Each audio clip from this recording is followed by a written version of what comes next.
Bugs Life y Ants, dos películas de animación muy parecidas y a la vez muy diferentes. Comúnmente se las confronta por el hecho de haber sido estrenadas en el mismo año y por poseer una temática similar.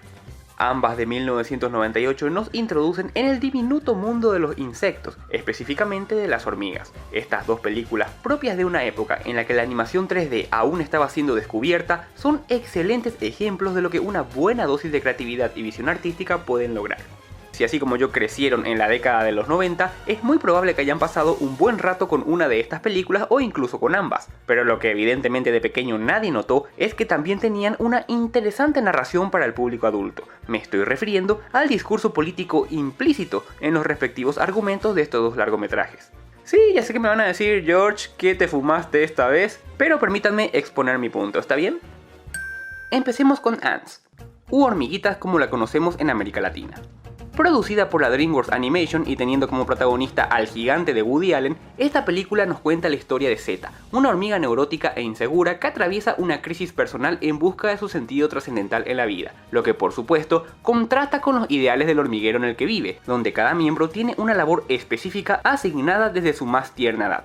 Obviamente esta asignación es impuesta por una fuerza de mando mayor, considerando las capacidades del individuo y los intereses de la colonia por encima de la vocación o el sentimiento de realización de los mismos. Este estilo de vida parece ser aceptable para los demás miembros de la colonia, pero Zeta no puede conformarse con ser una simple hormiga obrera, por lo que posteriormente se verá envuelto en una serie de situaciones en las que su participación será determinante para el crecimiento de la comunidad. Bien, esta película refleja de principio a fin muchas críticas hacia el colectivismo y el individualismo, y para entender mejor los mensajes que contiene, tendremos que ir analizando cada uno de los elementos de la trama. Arranquemos con el nombre de la película, Ants, donde la Z ocupa el lugar de la S, haciendo un juego de palabras con el nombre del protagonista.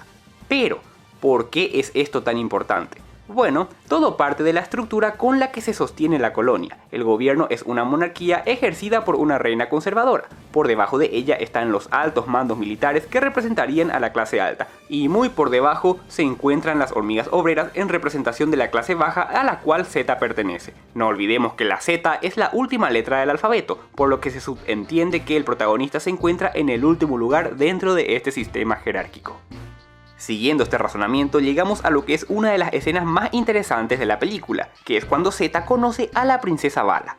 Contrario a la creencia popular de que dos clases sociales diferentes no pueden llevarse bien desde ningún punto de vista, la escena del baile tiene un contenido simbólico interesante. Si nos fijamos bien veremos que todos los demás siguen un ritmo monótono y pasos muy marcados en una aburrida coreografía, entiéndase, siguiendo órdenes y una misma forma de movimiento. Pero Zeta y Vala son los únicos que se atreven a improvisar su propio baile, demostrándonos que tanto la realeza como la clase obrera pueden llegar a tener una conexión tanto física como intelectual, justificando la importancia de dejar de lado la costumbre de seguir órdenes para pensar por uno mismo.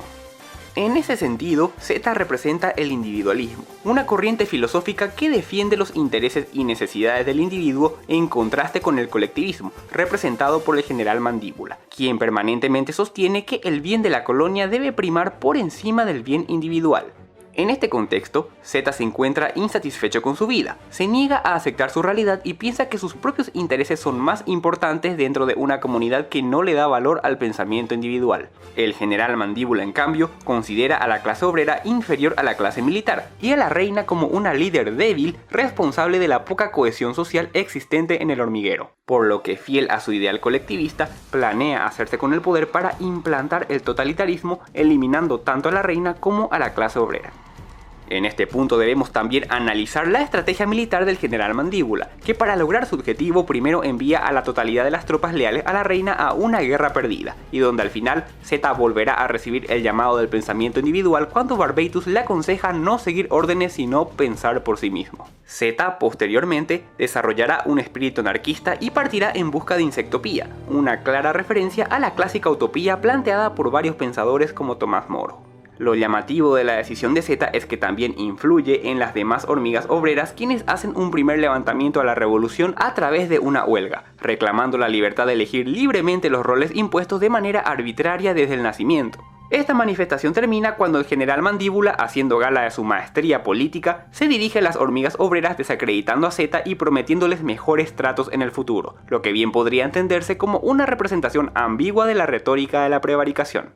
La retórica de la prevaricación puede definirse como un discurso demagogo y a veces hasta difamatorio, donde por lo general se busca culpar a otros de los errores personales y abusar del poder para obtener ventajas contra el interés de la víctima. De esta forma, Mandíbula logra su objetivo y las hormigas vuelven a sus labores sin darse cuenta de que han sido vilmente engañadas. Posteriormente, la clase militar pone en marcha el plan para eliminar definitivamente a la clase obrera y lo más interesante de todo es que Zeta regresa al hormiguero y termina comprometiéndose para salvar a sus pares de un destino fatal.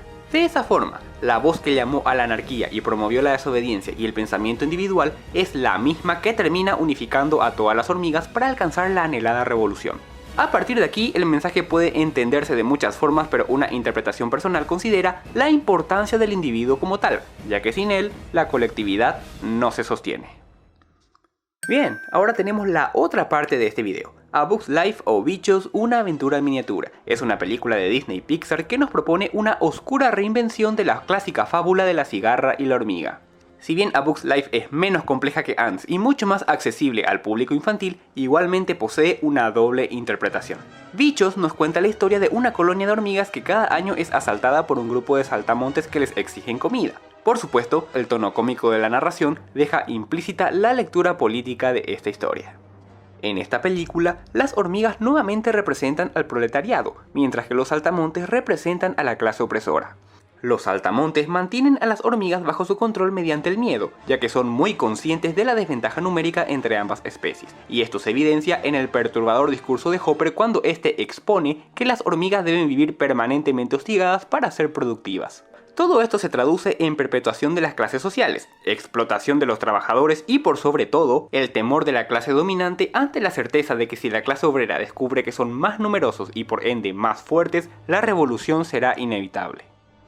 Flick, el protagonista, también es un individualista, pero a diferencia de Zeta que lo único que hace es quejarse, Flick es mucho más optimista ya que es aspirante a inventor, aunque es justamente eso lo que le acarrea problemas con las demás hormigas. No obstante, es un personaje recargado únicamente con buenas intenciones y que se encuentra en permanente búsqueda del bien común, reforzando de esa manera su actitud positiva sin caer jamás en el conformismo. La travesía de Flick en busca de un grupo de insectos guerreros que los defiendan puede entenderse como la búsqueda del espíritu revolucionario, y en el hecho de que cuando este no puede surgir en el lugar del conflicto, debe provenir inevitablemente del exterior. De ahí el hecho de que Flick irónicamente se encuentra con bichos de circo, en representación de que el ideal revolucionario muchas veces es visto de forma burlesca o utópica, pero que con el paso del tiempo termina instalándose en el inconsciente colectivo una vez que adquiere la madurez y la seriedad necesaria. Vale mencionar además que A Bug's Life está inspirado en el clásico cinematográfico de Akira Kurosawa, Los 7 Samuráis, donde también tenemos la historia de un pueblo hostigado por un grupo de bandidos. Conclusión. Evidentemente este video va a generar todo un debate sobre cuál película es la mejor. En lo personal puedo decir que A Bug's Life siempre me pareció mucho más divertida, pero no podemos negar que Ants es mucho más compleja y si bien ambas tienen una temática muy parecida como dijimos al principio, desde este punto de vista resultaron tener contenidos muy diferentes. No obstante, ambas películas hacen hincapié en la unidad social como principal requisito para alcanzar el triunfo sobre la opresión. Además, Flick y Zeta resultaron ser personajes muy diferentes, ya que Flick está en busca del beneficio colectivo a costo de sacrificar su propio bienestar, mientras que Zeta está en busca de su propio crecimiento personal, lo que también repercute en una mejoría para la comunidad. Esto refuerza la idea de la existencia de un líder que bien puede o asumir su liderazgo o directamente permanecer al margen, pero es innegable la necesidad de una figura que consolide y represente los ideales del pueblo. Para terminar, el que diga que estas dos son simples películas para niños evidentemente se está perdiendo de un interesante ejercicio reflexivo. Y sí, hace rato no hacen películas así, la verdad es que hacen mucha falta. Y bueno, hemos llegado al final de otro video. Espero que les haya gustado, disfruté mucho haciendo este análisis y desde ya muchas gracias por haber dedicado su tiempo a escuchar mi punto de vista. Pero no olviden que también me interesa la opinión de ustedes, así que no duden en comentar qué les pareció el video. Si están de acuerdo conmigo, si están en desacuerdo o si vieron cosas que yo no vi. En este canal todas las opiniones son bienvenidas.